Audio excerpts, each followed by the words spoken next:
bičių duona tai žiedadulkės, kurias bitės apdoroja, konservuoja ir deda į kūrius. Tai žiedadulkės, kurios jau yra perdirbtos ir turi 3 kart didesnę maistinę vertę, daug sveikatinimų savybių. Ir mes dar bitininkai ir bičių medaus smaližiai dar yra tiesiog neįvertinę šio nuostabaus produktų. Tad apsilankėme dabar pas bitininką Justiną Kretavičių, kuris jau nemažai šią linkmę yra padirbėjęs, ir pažiūrėkime, kokia jų patirtis. Štai jis garaže turi tokį kaip ir įrangos cechelį, ir pakalbėkime, kaip tą produktą galime daugiau išpopuliarinti ir turėtume daugiau naudos savo bitynui, pakelti savo ekonominę bitynų būklę, kada dabar taip skundžiamės, kad medaus sunkiau parduoti, išplėsti bitynų vartojimų tokią paletę ir ne tik medų, ne tik vašką, bet ir bičių duonelę.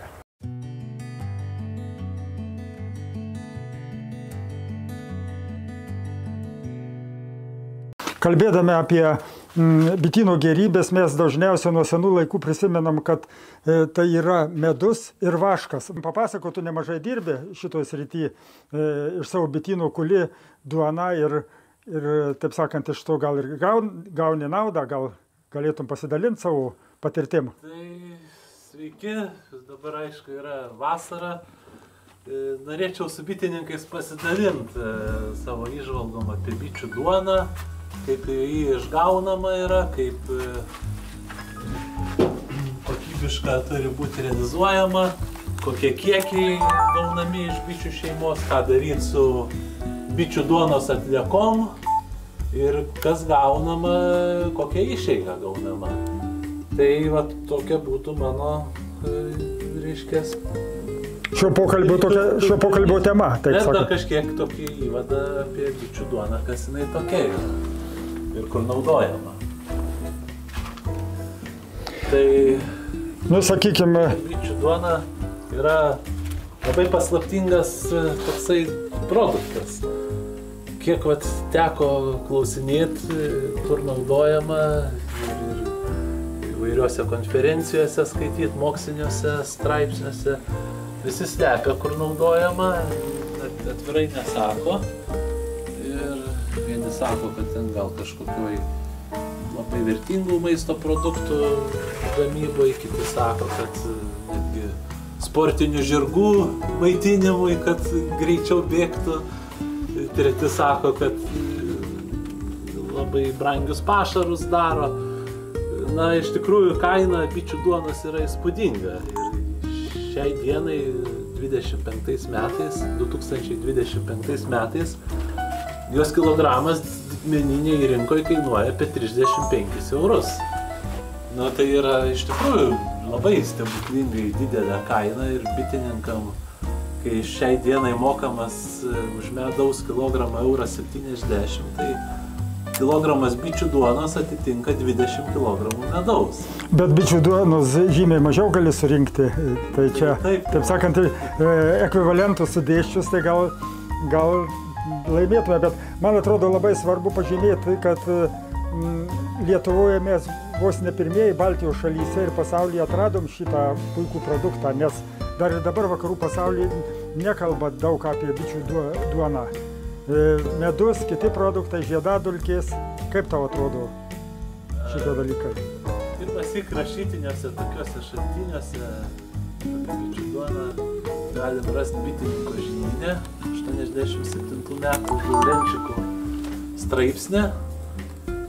Ten būtent kalbama, kaip išgauti bičių duoną. Tai sakykime, čia beveik 40 metų Lietuvoje. O kitose šalyse tai faktiškai tik dabar netgi yra bičių duona gaunama Lietuvoje, Latvijoje, Lenkijoje, Ukrainoje kažkiek yra gaunama duonos, tai tų šalių nėra daug ir šiai dienai. Aišku, Ukraina dar ten ėjo kitų kelių dalinai, jie daro dirbtinę bičių duoną.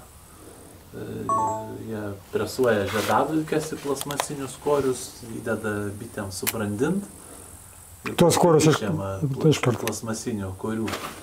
Tai kas liečia Lenkiją, ir mes su Valentinu buvom Pulavų institute. Kartu buvom nuvažiavę, taip. Tai Lenkai daro tradiciškai, kaip ir mes, jie savo mašinėlės turi išėmimo, o mes lietuviai tai faktiškai pačią pirmą mašinėlę pasaulyje padaryta, tai kiek aš teko girdėti, man Vilkaviški buvo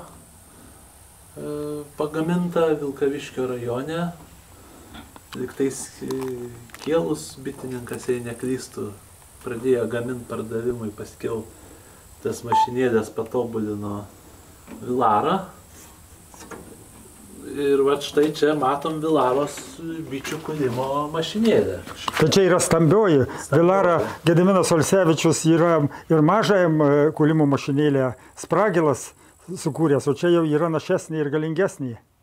Ar taip? Ir taip, čia jau ta galingoji, bet tai, nu kaip galingoji. Gal galim įjungti ją tada, pažiūrėti, kaip čia jie burzgia. Tik tais dabar jau duona, dar kol kas ne sezonas, bet... Na, va, tai dirba kaip reikiant. O čia sukrenta duona. Aha. Ir dabar gal tada bandyk papilstyti, pasižiūrėti kaip čia. Aš tai nepilsiu. Ne, nepilsi tenai, bet taip dar pabandyk.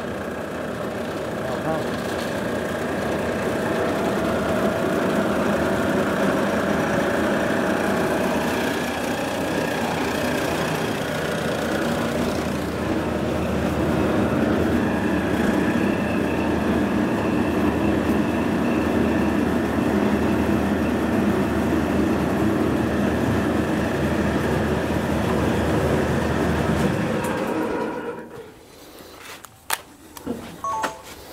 Tai matom, kokia bičių duona. Geros bičių duonos kokybė. Kokia turi būti bičių duona?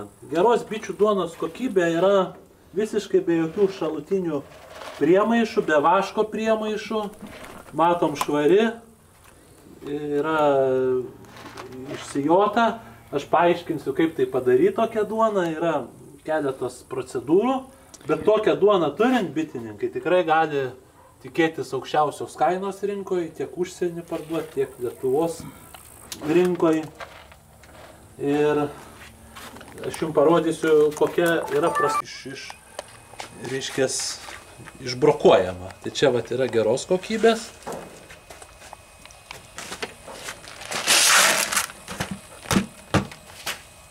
Duona, koreisų bičių duona yra sandėliuojami visioj patalpoj. Ta visi patalpa turėtų būti apie kokį nors 15 laipsnių šilumos, neaukštesnė, nes kitaip užpuola vaško kandis ir gali pradėti ją sunaikinti.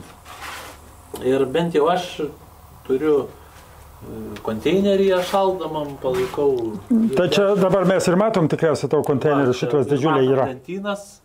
Lentynas matom, va kabo koriai. Va šitose lentynose saugoma bičių duona iki kokio rugsėjo vidurio. Kai jau baigėsi visi darbai, tada imam tą duoną, pasišviečiam gerą lempą ryškę, kad jinai persimatytų, išpjauname. Va čia matote, kaip atrodo.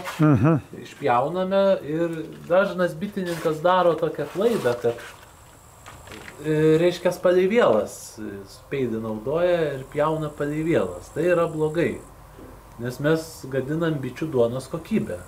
Sugadinam, nes ją sutrupinam. Ties tuo pjūviu, kur pjaunam. Ir tada jau... Dvi akutės sutrupa ir ji nueina į atlieką. Į kitą frakciją jau nueina. Į kitą frakciją, kur nebegalim jos parduoti. Tai gal galėtum dar patikslinti, kaip reikėtų pjauti. Visiškai iš krašto. Tai va, matom, čia korys yra, jisai apipjaunamas aplink, žiūrint prieš ryškę lempą. Ir tada viena ranka yra išstumiama iš tos pusės, kur yra bičių duona, į apačią turi būti ta duona stumiama, o kur mažiau bičių duonos, plaštaka dedama ir stumiama. Geriausia bičių duona yra išpjovus sandėliuoti bananų dėžes, kai išpjauni iš korių. Ir tada dedam į šaldymo kameras tokias. geriausia, kad tilptų, įsileistų. Ir pavyzdžiui, tokia yra standartinė šaldymo kamera. Yra austriška jinai.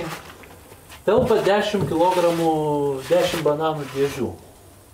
Žodžiu, mes atėjome į naują tavo sandėlių padalinį, kur yra džiovinimo spinta. Ir kokia dabar kita eiga? Taigi, kai mes iškūlėm tą duoną, reikia išdžiovinti.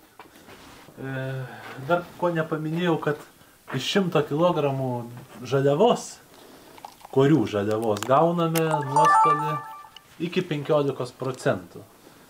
Ta prasme, kad 100 kg iškūlė, 15% galutinai iki 15% prapuola. Tai yra nudulka, ant drėgmės išgaruoja ir gaunam 85% grąžą vaško ir duonos pavidale kartu. Šitas labai dažnas klausimas. Tai kiek turi gautis tos duonos? Tai tokio vienareikšmio atsakymo nėra, nes gali 100 kg žaliavos ir 60 kg ir 65 gautis duonos, bet gali ir 30 kg duonos. Bet kas niekad nebūna kitas skaičius, tai kartu sudėjęs tas visas šiukšlės, vaško, nuokulas, šiukšlės, dulkės ir bičių duona išdžiovinta, visat sumoj turi gautis 85%. Tai taip galite pasitikrinti, ar viskas pas jūs buvo, visas procesas tvarkingai atliktas. Tai dabar, kai mes šaldytą bičių duoną pirmą suberiam į tokius stalčius, čia yra maždaug po kokius 3 kg šaldytos duonos telpa į kiekvieną, yra spintoje 2 ventiliatoriai, elektriniai, savadarbiai. Elektriniai. Nu, čia kaip kiniški tie ventiliatoriai, vienas... Bet aš matau, Justinai, tu čia pats pasidarai tą spintą. Taip, labai patenkintas. Esi racionalizatorius, taip sakant. Ar užpatentavai, dabar pasakyk. Čia ką patentuot, kas norės, galės nusikopijuoti. Kokie aspektai? Pirmas stalčius yra daromas su 2 ertmėm.